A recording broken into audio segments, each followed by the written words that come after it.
But it wasn't just a myth. It was backed up by a whole series of consequences when myths are entrenched. And indeed, in this case, this is probably the most gigantic interlineal type myth we've ever constructed. It exceeded even the myths that surrounded international communism, in the sense that we were 25 minutes away from being obliterated by the Soviet Union, and the Soviet Union was 25 minutes away from being obliterated by us, the nuclear subs, missiles, etc. And we still didn't implode.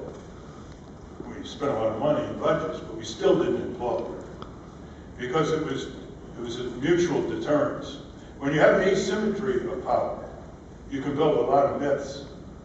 And myths have always been a form of controlling people. I mean, if you look at primitive societies, many of you have in great detail, what's the function of myths? It's to control elements in the tribes and the networks and the clans in few hands. And every society has the problem of concentration of power in a few hands. So myths have rituals, and rituals are accompanied by censorship. They're accompanied by media smash mouths. That is, it was impossible even to raise the question is, why did they attack us? What is it about our being in their backyards for decades? What is it about our supporting their despots for decades? What is it about our, together with the British and French, carving up their areas after World War I for decades of consequences? Why would they ever think of attacking us?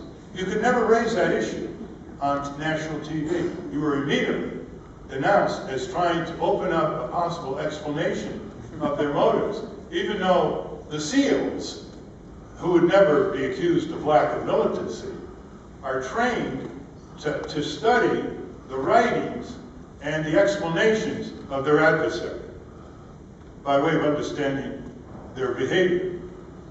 So we have these rituals, and they are associated with enormous secrecy.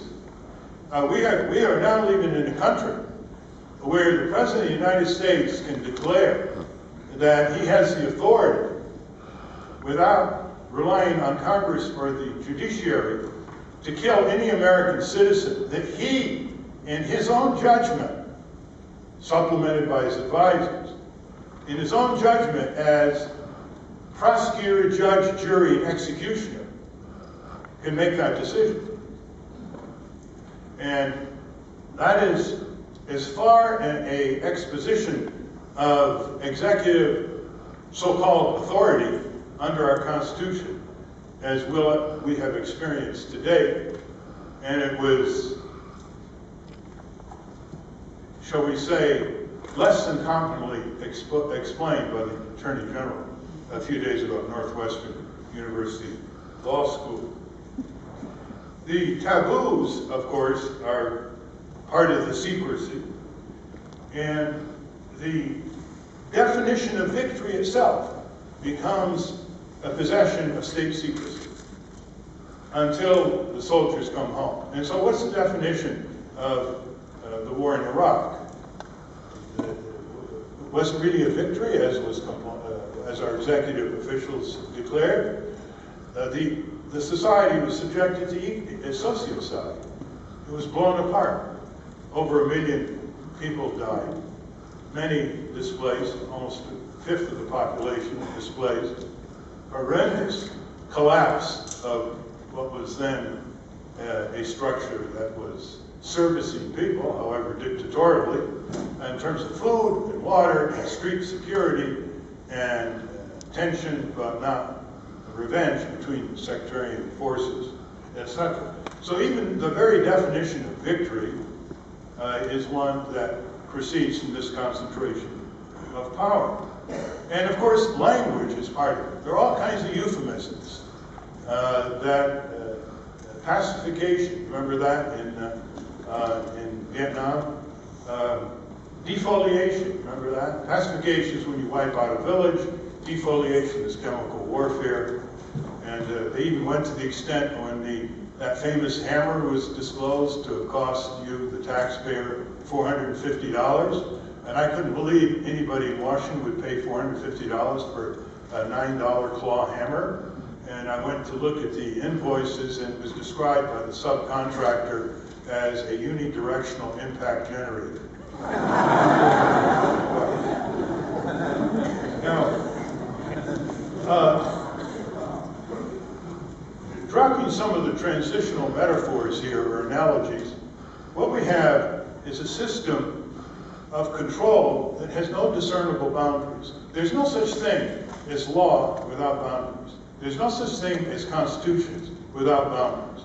And when you have unbridled executive discretion, using the word terror indiscriminately, you don't have any boundaries, and you don't have a rule of law.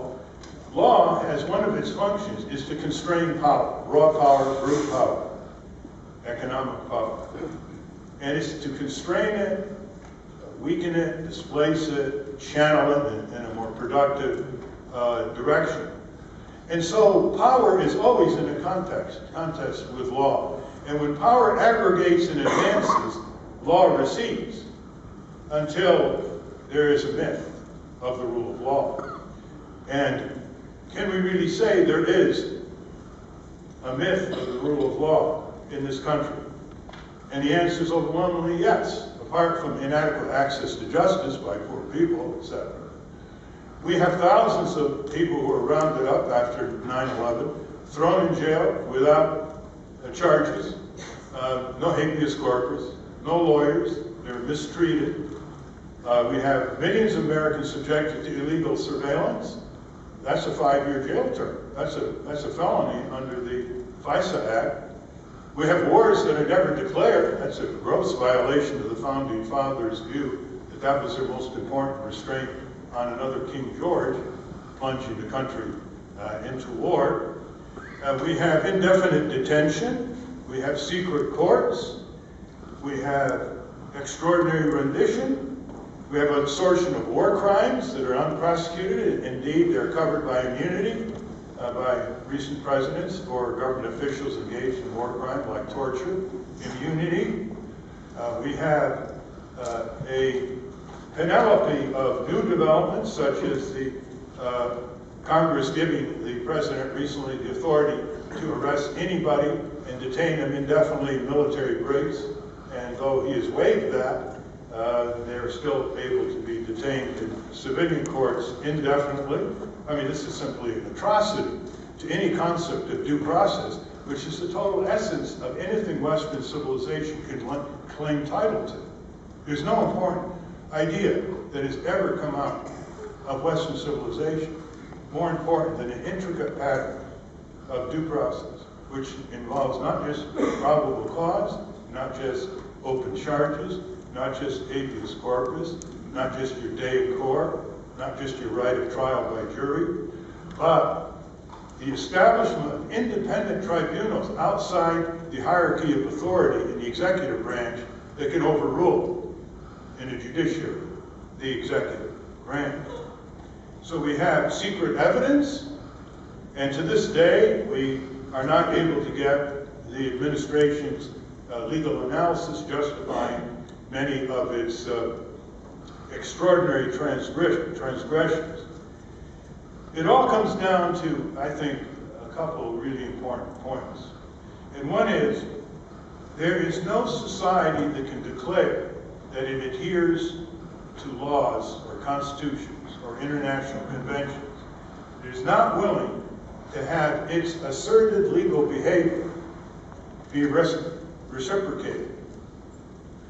For example, if Putin decided that there were people in the United States who were actively plotting with insurrectionists in Russia to undermine or terrorize the Russian government, under the authority that is now exercised from our White House, he would have a claim to send drones over here and wipe out suspects.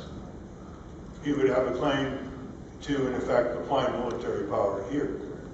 So what we're doing in this fabricated assertion that we're still proceeding lawlessly, which makes a lot of law professors laugh hysterically, is that we know that we do not allow the same reciprocal type of behavior with the same reciprocal rationalization by an executive overseas. The second is that empire itself always rationalizes its expansion. So if Al-Qaeda is damaged in Pakistan, Afghanistan, and it goes elsewhere or has other recruits, then we rationalize the expansion to Yemen, to Iraq, to North Africa, to Somalia, etc. And third, are we ready